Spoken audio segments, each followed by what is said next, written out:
정상 혈압. 누가 정하고 왜 자꾸 바뀔까요? 이번 영상에서는 자꾸만 바뀌는 혈압 기준에 대한 궁금증과 혈압약에 대한 오해와 진실, 그리고 복용 시 주의해야 할 점까지 자세히 알려드리겠습니다. 구독과 좋아요로 건강한 노후를 대비하세요. 얼마 전 50대 고혈압 환자분께서 이런 말씀을 하셨습니다. 선생님, 몇 년 전에는 고혈압 기준이 이게 아니었는데 왜 또 고혈압 기준이 낮아진 거죠? 이렇게 바뀌는 건 제약회사가 약 팔아먹으려는 거라는 말도 있던데요. 전 세계에서 제일 많이 팔리는 약이 혈압약이라고 하던데, 그래서 이렇게 계속 기준을 낮추는 건 아닌가 싶어요. 정말 저는 혈압약을 계속 먹어야 하는 건가요? 이 질문은 사실 이 환자분만 궁금한 게 아닙니다. 어르신들께서도 정상 혈압 기준이 자꾸 바뀌는 것 같다고 느끼시는 분들이 많으실 겁니다. 실제로 정상 혈압 기준이 바뀌고 있는 것도 사실이며, 정말 그 변화 뒤에는 뭔가 다른 목적이 숨어 있는 걸까요? 오늘 이 영상에서 그 궁금증을 낱낱이 풀어드리겠습니다. 혈압 기준 어떻게 바뀌어 왔을까요? 먼저 혈압 기준이 어떻게 바뀌어 왔는지부터 자세히 살펴볼게요. 1999년 세계보건기구 WHO에서는 아주 오랫동안 전 세계적으로 널리 사용되어 온 기준을 발표했습니다. 이때는 수축기 혈압 140mm 수온주 이상, 이완기 혈압 90mm 수온주 이상이면 고혈압으로 분류했습니다. 이 기준은 마치 오랫동안 변하지 않던 국룰처럼 여겨졌죠. 그러다 2017년 미국 심장학회 ACC와 심장협회 AHA에서 새로운 기준을 내놓게 됩니다. 이때는 그야말로 깜짝 놀랄 만한 변화였습니다. 미국의 주요 심장 관련 학회들이 고혈압 기준을 파격적으로 낮춰 발표했거든요. 이제는 수축기 혈압 130mm 수온주 이상, 이완기 혈압 80mm 수온주 이상이면 고혈압으로 본다고 했습니다. 기준이 무려 10mm나 내려간 거죠. 이 변화는 마치 고속도로의 제한 속도가 갑자기 확 낮아진 것과 같아서 당연히 이 기준을 따르면 혈압약을 먹어야 하는 사람이 수십만 명, 아니 수백만 명 이상 폭발적으로 늘어나게 됩니다. 그러다 또 한 번 달라집니다. 2022년 세계보건기구 WHO 기준은 흥미롭게도 2017년 미국의 파격적인 기준 발표 이후 1999년에 140-90mm 기준을 유지하는 쪽을 선택했습니다. 마치 속도를 너무 줄이는 것보다는 적정 속도를 유지하는 것이 좋다고 다시 결정한 셈이죠. 이처럼 나라나 학교마다 고혈압을 정의하는 기준이 다른 상황인 겁니다. 왜 이렇게 혼란스럽게 느껴질 정도로 기준이 다른 걸까요? 의학은 바로 위험도를 계산하는 학문이기 때문입니다. 의학은 수학처럼 정답이 딱 떨어지는 학문이 아니기 때문에 환자의 상태를 보고 이 사람이 앞으로 어떤 위험에 처할 수 있을까를 예측하고 그 위험도를 최소화하기 위한 방법을 찾는 위험도를 계산하는 학문이라는 것인데요. 즉, 혈압 수치가 같다고 해도 그 사람이 가지고 있는 다른 질병, 당뇨, 고지혈증 등 나이, 흡연 여부 등 종합적인 건강 상태를 고려하여 이 수치가 이 사람에게는 얼마나 위험한가를 판단하는 방식입니다. 예를 들어 젊고 건강한 사람의 혈압과 70대 어르신의 혈압은 그 자체로 같은 수치이지만 앞으로 발생할 수 있는 합병증의 위험도는 다르게 평가될 수 있는 것이죠. 그럼 제약회사의 입김 정말 작용하고 있을까요? 이 부분에 대해선 전문가들 사이에서도 의견이 분분하며 논란이 많은 민감한 주제입니다. 실제로 세계에서 가장 많이 팔리는 약 중 하나가 바로 혈압약입니다. 그리고 고혈압 진단 기준이 바뀔 때마다 약 처방 대상자 수는 기하급수적으로 늘어날 수밖에 없습니다. 예를 들어 미국에서 기준이 130-80mm로 바뀌면서 새롭게 고혈압 진단을 받는 사람이 약 3천만 명 이상 증가했다는 보고도 있었습니다. 이 정도면 어마어마한 숫자죠. 하지만 그 모든 변화가 오로지 상업적인 이유 때문이라고 단정 짓긴 어렵습니다.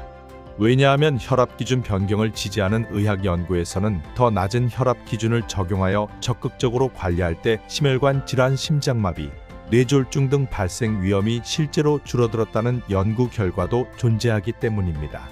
즉, 환자들의 건강을 더 이롭게 하기 위한 의학적 근거도 있다는 주장입니다. 결론적으로 의학적 근거와 상업적 이해관계가 복합적으로 얽혀있는 복잡한 문제라고 볼 수 있습니다. 다만 중요한 것은 환자 개개인의 건강을 최우선으로 고려해야 한다는 점입니다. 고령층에게는 다른 기준이 필요할 수도 있습니다. 그럼에도 불구하고 우리는 이런 변화에 대해 한 가지는 꼭 짚고 넘어가야 합니다. 특히 고령층, 즉 70대 이상의 어르신들에게는 이 혈압 기준이 반드시 젊은 사람들과 똑같이 적용되는 것은 아니라는 점입니다. 70대 이상 고령자의 경우 너무 낮은 혈압은 오히려 건강에 해가 될 수 있습니다. 혈압이 너무 낮아지면 뇌나 심장으로 가는 혈액의 양이 줄어들어 다음과 같은 문제가 발생할 수 있습니다. 어지럼증. 갑자기 일어서거나 자세를 바꿀 때 머리가 핑 돌고 어지러움을 느낄 수 있습니다. 낙상 위험 증가.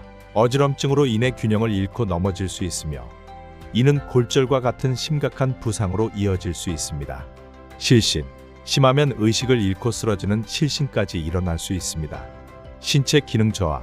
만성적으로 혈압이 낮으면 피로감, 무기력증 등을 느끼기 쉽고 신체 활동 능력이 전반적으로 저하될 수 있습니다. 오히려 70대 이상 고령자의 경우 수축기 혈압이 130에서 140mm 정도가 더 안정적이며 심혈관 질환 위험을 낮추면서도 앞서 말씀드린 부작용을 줄일 수 있다는 연구 결과도 발표되고 있습니다. 그래서 어떤 기준을 무조건적으로 따르느냐보다 더 중요한 건 내 몸이 그 혈압에서 어떻게 반응하고 느끼는가입니다. 여기서 가장 중요한 경고를 드립니다. 절대 임의로 혈압약을 끊지 마세요. 혈압 기준이 자꾸 바뀐다고 해서 또는 나는 괜찮은 것 같다는 생각으로 의사와의 상의 없이 임의로 혈압약을 끊는 것은 절대 금물입니다. 예를 들어 이런 경우가 있습니다. 몇 년 전에는 고혈압 기준이 140, 90mm였는데 약을 꾸준히 복용해서 혈압이 130, 80mm로 잘 조절되고 있었다고 가정해 봅시다. 그런데 2017년 미국 기준이 130, 80mm로 낮아지면서 나는 이제 정상 범위에 들어왔으니 약을 끊어도 되겠지 라고 생각하고 약 복용을 중단하는 분들이 계십니다. 하지만 이렇게 갑작스럽게 약을 끊으면 혈압이 다시 급격히 오르는 리바운드 현상이 발생할 수 있습니다. 마치 억지로 누르고 있던 용수철을 놓으면 튀어오르듯이 약으로 조절되던 혈압이 통제 불능 상태가 될 수 있다는 뜻입니다. 이렇게 혈압이 갑자기 치솟으면 뇌졸중, 심근경색, 심부전 등 생명을 위협하는 심각한 합병증이 발생할 위험이 매우 높아집니다. 실제 사례 중에는 약을 임의로 끊었다가 갑자기 쓰러져 병원에 실려오시는 분들도 적지 않습니다. 혈압약은 여러분의 혈압을 정상 범위로 유지시켜주는 중요한 역할을 합니다. 약을 복용함으로써 혈압이 잘 조절되고 있다면 그것은 약의 효과이지 여러분의 고혈압이 저절로 나았다는 의미가 아닙니다. 따라서 혈압약 복용 여부나 용량 조절은 반드시 의사 선생님과 충분히 상담하고 결정해야 합니다. 의사 선생님은 여러분의 현재 혈압 수치뿐만 아니라 전반적인 건강 상태, 다른 질환 유무, 약 복용으로 인한 부작용 등을 종합적으로 고려하여 가장 안전하고 효과적인 방법을 제시해 주실 것입니다. 그럼 고혈압 어떻게 현명하게 관리해야 할까요?